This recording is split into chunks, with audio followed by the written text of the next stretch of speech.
bukan tentang seberapa tampan suamiku, bukan juga soal seberapa besar penghasilannya. Tapi ini tentang sebuah pengakuan yang sudah lama ku pendam, yang membuatku merasa seperti penjahat dalam cerita hidupku sendiri. Aku adalah seorang istri yang memilih untuk mengkhianati pernikahanku. Tapi, yang lebih parah, yang menjadi selingkuhanku adalah ibu mertuaku sendiri. Dan sampai hari ini, pengkhianatan itu terus menghantuiku seperti hantu yang tidak mau pergi. Apa yang akan kamu lakukan jika di posisiku? Tolong, ceritakan padaku di kolom komentar. Aku masih ingat, waktu itu adalah sore yang sama seperti sore-sore lainnya. Aku Maya, seorang istri berusia 28 tahun yang baru menikah setahun. Tapi rasanya rumah ini sudah terasa seperti neraka yang sepi. Bukan karena Mas Yanto suamiku. Mas Yanto adalah pria baik. Ia bekerja keras, dan dia sangat menghormati ibunya, Bu Reni. Tapi entah kenapa, sejak kami menikah, ia seakan tidak pernah benar-benar ada. Mas Yanto sibuk. Pagi pergi, malam pulang, dan langsung tertidur karena lelah. Ia seperti robot, bukan seorang suami. Aku merasa seperti hidup bersama manekin. Rumah ini besar, tapi terasa hampa. Hanya ada aku, Mas Yanto, dan ibu mertuaku, Bu Reni. Mas Yanto adalah anak tunggal, jadi ia dan ibunya sangat dekat. Bahkan, terkadang aku merasa Mas Yanto lebih memprioritaskan ibunya daripada aku. Bu Reni adalah wanita yang anggun. Senyumnya selalu menenangkan, dan ia sangat lembut. Terlalu lembut, sampai aku kadang merasa ngeri. Bu Reni seorang janda yang sudah lama ditinggal suaminya, ayah Mas Yanto. Mungkin karena itu ia selalu terlihat kesepian. Atau mungkin aku yang terlalu melihat kekosongan dalam dirinya. Karena aku pun merasa hal yang sama. Aku dan Mas Yanto sudah berusaha untuk punya anak. Tapi Tuhan belum memberikannya. Aku sudah ke dokter, dan katanya tidak ada masalah. Tapi setiap bulan kekecewaan itu datang lagi dan lagi. Kekecewaan itu membuatku merasa tidak berharga sebagai seorang wanita. Apalagi keluarga Mas Yanto selalu bertanya-tanya. Aku bisa melihat tatapan mereka yang seakan menghakimi. Aku merasa sangat lelah. Lelah dengan semuanya. Lelah dengan rumah yang senyap. Lelah dengan pernikahan tanpa kehangatan. Dan lelah dengan Mas Yanto yang tidak pernah benar-benar ada untukku. Suatu sore, Mas Yanto bilang ia harus lembur. Malam itu, hanya ada aku dan Bu Reni di rumah. Aku mencoba menonton televisi, tapi rasanya membosankan. Tiba-tiba, aku mendengar suara tangisan kecil dari kamar Bu Reni. Aku ragu-ragu mengetuk pintunya. Ibu kenapa? Tanyaku dengan suara pelan. Bu Reni membuka pintu, matanya merah. Ia hanya menggeleng. Tidak apa-apa, nak. Hanya rindu sama mendiang ayahmu. Aku merasa iba. Aku tahu rasanya kehilangan. Tapi, yang kulihat di mata Bu Reni, bukan hanya kesedihan karena kehilangan, tapi juga kesepian yang dalam. Malam itu, aku duduk di sampingnya. Kami tidak bicara banyak. Hanya keheningan yang mengisi ruang. Diketahui keheningan itu justru yang membuat kami lebih dekat. Ada semacam koneksi yang terjalin. Sejak malam itu kami jadi sering menghabiskan waktu bersama. Bu Reni mulai bercerita tentang masa lalunya. Tentang betapa ia merasa sendirian sejak suaminya meninggal. Tentang bagaimana ia merindukan kehangatan seorang pendamping. Setiap ceritanya, aku bisa merasakan hatinya yang hancur. Tanpa kusadari, aku mulai melihat Bu Reni bukan lagi sebagai ibu mertua, tapi sebagai seorang wanita yang rapuh dan kesepian. Sama sepertiku, aku mulai mengisi kekosonganku dengan cerita-cerita Bu Reni. Ia pun mulai mengisi kekosongannya dengan kehadiranku. Kami bagai dua manusia yang tersesat di tengah padang pasir, lalu bertemu dan saling memberikan air. Aku merasa nyaman bersamanya. Sangat nyaman, sampai aku lupa bahwa ia adalah ibu mertuaku. Dan yang lebih parah, aku mulai menemukan sesuatu yang aneh dalam diriku. Ya, sebuah perasaan yang seharusnya tidak boleh ada. Perasaan yang membuat hatiku berdebar setiap kali ia tersenyum. Perasaan yang membuatku ingin lebih dekat dengannya. Dan perasaan itu adalah perasaan yang terlarang. Hubungan kami semakin dalam. Mas Yanto seperti biasa tidak menyadarinya. Ia hanya melihat kedekatan antara aku dan ibunya sebagai hal yang wajar. Syukurlah kamu bisa akrab dengan ibu, Mei, katanya suatu malam. Aku hanya tersenyum hambar, merasakan perih yang menusuk di dalam dada. Ia tidak tahu bahwa kedekatan ini sudah melampaui batas wajar seorang menantu dan ibu mertua. Aku mulai menghabiskan lebih banyak waktu di kamar Bu Reni. Bukan untuk hal yang seperti kamu bayangkan. Kami hanya mengobrol. Tapi obrolan kami bukan lagi obrolan biasa. Bu Reni akan memegang tanganku saat ia bercerita, dan aku tidak merasa aneh. Aku merasa nyaman. Tangannya terasa hangat, dan kehangatan itu menular ke hatiku yang beku. Ia bercerita tentang kehidupannya dengan ayah Mas Yanto, tentang cinta yang begitu dalam, sampai ia merasa hidupnya kosong tanpa suaminya. Aku mendengarkan dan hatiku berempati. Aku mengerti karena aku pun merasa kosong. Aku juga merasa suamiku, Mas Yanto, tidak pernah benar-benar mencintaiku. Ia hanya memenuhi kewajiban sebagai suami, tapi tidak pernah mengisi kekosongan hatiku. Lama-lama, obrolan kami pun berubah. Bu Reni tidak lagi bercerita tentang masa lalunya. Ia mulai bercerita tentang perasaannya saat ini, tentang kesepian yang ia rasakan setiap malam, tentang betapa ia merindukan sentuhan. Saat itu aku mulai merasa cemas. Tapi ada bagian dari diriku yang merasa senang. Senang karena ia berbagi perasaan yang sangat pribadi denganku. Bu Reni mulai membelai rambutku saat aku menemaninya menonton televisi. Ia akan memegang tanganku lebih erat saat kami berjalan di taman. Dan setiap sentuhannya, aku merasa jantungku berdetak kencang. Aku tahu ini salah, tapi aku tidak bisa berhenti. Aku sudah terlalu jauh. Suatu sore hujan turun sangat deras. Aku dan Bu Reni sedang duduk di teras, memandangi tetesan air yang jatuh. Tiba-tiba ia meraih tanganku. "Maya, apa kamu bahagia?" Tanyanya dengan suara serak. Aku terdiam. Aku tidak tahu harus menjawab apa. Aku ingin bilang iya, tapi mulutku terasa keluh. Bu Reni memelukku. Pelukannya terasa sangat hangat. "Bu tahu kamu tidak bahagia. Kamu kesepian kan?"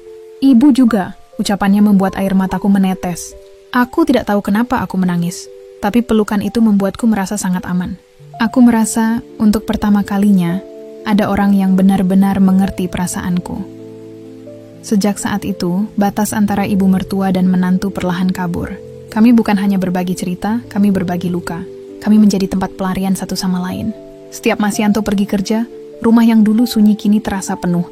Penuh dengan tawa, cerita, dan keintiman yang terlarang. Aku tidak kaget tahu bagaimana harus menjelasannya. Ini bukan tentang hal-hal fisik yang vulgar. Ini lebih kepada perasaan, keintiman batin yang tidak pernah kudapatkan dari Mas Yanto. Aku menemukan kehangatan, pengertian, dan rasa dihargai dari Bu Reni. Pada suatu malam yang dingin, Bu Reni jatuh sakit. Ia demam tinggi. Aku merawatnya. Aku mengompres keningnya, menyuapinya bubur, dan menemaninya sampai ia tertidur. Saat ia tertidur, aku melihat wajahnya. Wajah seorang wanita paruh baya yang masih terlihat cantik, namun penuh dengan kesedihan. Aku membelai rambutnya, dan air mataku menetes. Aku tidak tahu kenapa aku merasa sangat mencintainya. Ya, mencintai. Perasaan itu sudah tidak bisa kubohongi lagi. Aku mencintai ibu mertuaku. Dan yang lebih menakutkan, aku merasa ia pun mencintaiku. Malam itu saat Mas Yanto pulang, aku merasa sangat bersalah. Mas Yanto bertanya, "Kenapa matamu sembab, sayang?" Aku hanya bilang aku khawatir dengan Bu Reni. Mas Yanto tersenyum. "Kamu memang istri yang baik, Maya." Aku tidak bisa membalas senyumnya. Aku hanya ingin pergi lari dari rumah ini, lari dari kenyataan bahwa aku mencintai ibu mertuaku sendiri. Dan setiap detik yang berlalu, rasa bersalah itu semakin menumpuk. Membuatku merasa seperti orang paling jahat di dunia ini. Hari-hari selanjutnya terasa seperti berada di atas panggung sandiwara. Aku menjadi aktris ulung yang memainkan peran sebagai istri setia di depan Mas Yanto dan menantu yang patuh di depan semua orang. Tapi di balik layar, aku dan Bu Reni adalah sepasang kekasih yang menyembunyikan cinta terlarang. Kami tidak pernah membicarakannya secara eksplisit. Hubungan kami seperti bisikan-bisikan yang hanya bisa dimengerti oleh hati kami. Sentuhan, tatapan mata, dan kata-kata yang penuh makna. Suatu siang, Mas Yanto bilang ia harus pergi keluar kota selama 3 hari. Aku merasa panik sekaligus lega. Panik karena harus berhadapan dengan Bu Reni tanpa Mas Yanto. Lega karena aku tidak perlu berpura-pura lagi. 3 hari itu terasa seperti neraka. Aku dan Bu Reni hanya berdua di rumah. Setiap malam kami menonton film bersama. Bu Reni akan menyandarkan kepalanya di bahuku. Aku akan memeluknya. Kami tidak melakukan hal-hal yang vulgar, tapi sentuhan itu terasa sangat intim. Itu lebih intim daripada sentuhan apapun yang pernah kuterima dari Mas Yanto. Aku mulai merasa bahwa hubungan ini bukan hanya tentang keintiman, tapi juga tentang ketergantungan. Aku mulai bergantung pada Bu Reni untuk mengisi kekosonganku. Aku butuh dia, aku butuh kehadirannya, suaranya, dan sentuhannya. Begitu juga dia. Ia mulai lebih sering menungguku pulang kerja, membuatkan kopi, dan bertanya tentang hariku. Hal-hal yang seharusnya dilakukan oleh Mas Yanto. Suatu malam, aku terbangun karena mendengar suara Bu Reni terisak-isak di kamar mandi. Aku menggedor pintunya. Ibu kenapa?" Tanyaku panik. Bu Reni tidak menjawab. Aku mendobrak pintu dan melihatnya terduduk di lantai, memegang botol obat yang kosong. Aku terkejut. "Ibu, kenapa?" Bu Reni hanya menatapku dengan mata kosong. "Ibu lelah, Maya. Ibu tidak tahu harus bagaimana lagi. Ibu..." ingin pergi. Ucapannya membuatku gemetar. Aku memeluknya. Jangan tinggalkan aku, Bu, bisikku. Aku tidak tahu mengapa, tapi kata-kata itu keluar begitu saja dari mulutku. Malam itu, aku membawanya ke kamarku. Aku tidak ingin meninggalkannya sendirian. Kami berdua berbaring di tempat tidurku, saling berhadapan. Aku membelai rambutnya. Ibu harus janji jangan pernah lakukan hal itu lagi. Ibu harus bertahan untukku. Ucapanku membuat Bu Reni menangis. Ia memelukku erat. Kamu satu-satunya alasan ibu ingin hidup, Maya. Jawabannya membuat hatiku hancur. Aku tidak pernah merasa seberat ini. Aku tidak tahu bagaimana bisa hubungan ini jadi sejauh ini. Pagi harinya, Bu Reni bangun dan terlihat lebih baik. Ia meminta maaf atas apa yang terjadi semalam. Aku hanya menggeleng. Aku tahu ia tidak perlu meminta maaf. Aku tahu ia melakukan itu karena ia putus asa. Dan aku merasa, akulah yang harus bertanggung jawab. Aku harus bertanggung jawab atas kebahagiaannya. Saat itu, aku mengambil keputusan yang paling gila dalam hidupku. Aku akan menjadi kebahagiaan Bu Reni. Bahkan jika itu berarti aku harus mengorbankan segalanya. Aku akan meninggalkan Mas Yanto dan hidup berdua dengan ibu mertuaku. Ya, gila, aku tahu. Tapi, saat itu adalah satu-satunya hal yang terasa benar. Keputusanku sudah bulat. Aku akan mengakhiri semua ini. Dan bukan dengan Mas Yanto, tapi dengan Bu Reni. Aku akan jujur kepada Mas Yanto, dan kemudian aku akan pergi dari rumah ini. Aku akan membawa Bu Reni bersamaku. Aku tidak tahu waktu mana, tapi aku akan pergi. 2 hari sebelum Mas Yanto pulang, aku dan Bu Reni duduk di teras. Aku memegang tangannya, menatap matanya dalam-dalam. Ibu, aku sudah memutuskan sesuatu, kataku. Bu Reni menatapku dengan mata penasaran. Aku akan meninggalkan Mas Yanto, dan aku ingin ibu ikut denganku. Kita bisa hidup berdua. Kita bisa. Ucapanku terhenti saat melihat air mata Bu Reni menetes. Ia menggeleng. Tidak bisa, Maya. Tidak bisa. Aku terkejut. Kenapa tidak bisa, Bu? Bukankah kita saling mencintai? Tanyaku dengan suara bergetar. Bu Reni tersenyum. Tapi senyumnya terasa sangat pahit. Maya, ini semua salah. Karena semua adalah kesalahan besar. Kita tidak seharusnya melakukan ini. Kamu adalah menantu ibu. Kita tidak boleh bersama. Ucapannya menusuk hatiku. Tapi kita sudah sejauh ini, Bu. Kamu sendiri yang bilang, aku adalah alasan kamu ingin hidup. Bu Reni memelukku. Pelukannya terasa dingin. Maya, itu benar. Kamu adalah alasan ibu ingin hidup. Tapi, itu tidak berarti kita bisa bersama. Ini semua adalah jerat dosa. Kita harus berhenti. Aku menolak. Tidak, Bu. Aku tidak akan berhenti. Aku sudah memutuskan. Aku akan bicara dengan Mas Yanto dan kita akan pergi. Kita akan tinggalkan semuanya. Bu Reni menggeleng. Tidak, Nak. Ibu yang akan pergi. Aku menatapnya. Maksud ibu? Tanyaku. Bu Reni tersenyum lagi. Ibu akan pergi. Ibu akan mencari jalan sendiri. Dan kamu harus kembali ke Mas Yanto. Kamu harus kembali ke jalan yang benar. Kamu harus tetap menjadi istrinya. Ibu minta maaf, Nak. Ucapannya membuatku hancur. Semua yang telah kubangun, semua mimpi yang kubuat, hancur dalam sekejap. Bu Reni meninggalkanku. Ia pergi ke kamarnya. Aku mengikutinya. Ibu, kenapa ibu tegak? Kenapa ibu mengkhianatiku? Teriakku. Bu Reni hanya menatapku dengan air mata di matanya. Ibu tidak mengkhianatimu, Nak. Ibu ingin kamu bahagia. Tapi ibu tahu, kamu tidak akan pernah bahagia bersama ibu. Dan ibu juga gak akan pernah bahagia bersamamu. Ini adalah jalan yang salah. Jalan yang penuh dosa. Malam itu Bu Reni pergi. Ia tidak meninggalkan jejak. Ia hanya meninggalkan sebuah surat di meja makan. Surat itu ditujukan untuk Mas Yanto. Aku tahu ini adalah akhir. Ini adalah akhir dari sandiwara yang sudah kubuat. Besok Mas Yanto akan pulang. Ia akan membaca surat itu. Dan ia akan tahu semuanya.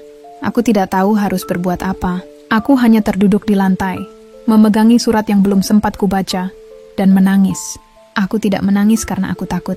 Aku menangis karena aku merasa aku sudah kehilangan segalanya. Mas Yanto pulang. Aku tidak bisa menatap matanya. Ia melihat surat itu. Membacanya dengan wajah bingung.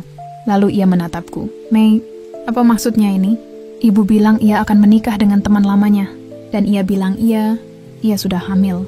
Tapi ia bilang, bukan ayah Ferry yang menghamilinya. Maksudnya apa, Mei? Tanyanya dengan suara bergetar. Aku tahu Mas Yanto tidak tahu apa-apa. Ia tidak tahu bahwa yang ia baca itu adalah rahasia yang ia dan ibunya sembunyikan dariku. Ya, Bu Reni hamil. Dan aku tahu siapa ayahnya. Ayahnya adalah teman lamanya, bukan Mas Yanto. Aku tahu, karena aku sendiri yang menemaninya ke dokter. Aku tahu, karena aku sendiri yang mendengar semuanya. Dan aku tahu, semua yang ia katakan dalam surat itu adalah kebohongan. Bu Reni tidak pergi untuk menikah dengan orang lain. Ia pergi untuk melindungiku. Ia berbohong, ia mengarang cerita tentang kehamilannya. Semua itu ia lakukan agar Mas Yanto tidak mencurigaiku. Tapi, kebohongannya terlalu pintar. Ia mengatakan bahwa ia hamil dari pria lain. Dan ia pergi untuk menikahinya. Ia mengorbankan dirinya sendiri, demi aku. Agar Mas Yanto tidak pernah tahu bahwa aku telah mengkhianatinya dengan ibunya sendiri. Aku menangis. Aku menceritakan semuanya kepada Mas Yanto. Tentang kekosonganku, tentang kesepianku, dan tentang hubunganku dengan ibunya. Mas Yanto hanya diam. Ia menatapku dengan mata kosong. Inan tidak marah. Ia hanya terlihat sangat-sangat kecewa. Ia tidak bisa memaafkanku. Dan aku tidak bisa menyalahkannya. Aku tahu, aku pantas mendapatkan ini. Aku tahu aku telah menghancurkan segalanya. Dan sekarang aku duduk sendirian di rumah ini. Rumah yang dulu terasa kosong, kini terasa lebih kosong dari sebelumnya. Bu Reni sudah pergi, Mas Yanto sudah pergi. Aku kehilangan semuanya. Aku kehilangan pernikahanku, aku kehilangan suamiku, dan aku kehilangan wanita yang kucintai. Aku tidak pernah bisa melupakan Bu Reni. Ia adalah cinta terlarangku. Cinta yang datang dari tempat yang salah. Dan cinta yang berakhir dengan air mata. Aku tahu aku tidak akan pernah bisa bahagia. Karena aku tahu bayangan cinta terlarang itu akan menghantuiku seumur hidup. Kadang, cinta datang bukan dari tempat yang seharusnya. Bukan dari pasangan, bukan dari keluarga. Tapi dari sebuah kekosongan, sebuah luka yang ingin diisi. Dan saat luka itu terisi, kita sering lupa bahwa apa yang kita lakukan itu salah. Aku adalah bukti nyata. Bukti bahwa cinta yang salah tempat bisa menjadi jerat yang menjebakmu. Cinta yang tidak seharusnya ada akan menghancurkanmu. Dan semua yang terjadi adalah kesalahanku. Jangan pernah biarkan hatimu diisi oleh cinta yang terlarang. Karena itu tidak akan pernah berakhir bahagia. Ini kisahku. Kisah tentang cinta yang seharusnya tidak pernah ada. Aku tahu, mungkin kamu punya cerita yang mirip. Atau mungkin kamu punya nasihat untukku. Tuliskan di kolom komentar di bawah. Dan jangan lupa, bagikan video ini jika kamu merasa ini bisa menjadi pelajaran untuk orang lain. Terima kasih.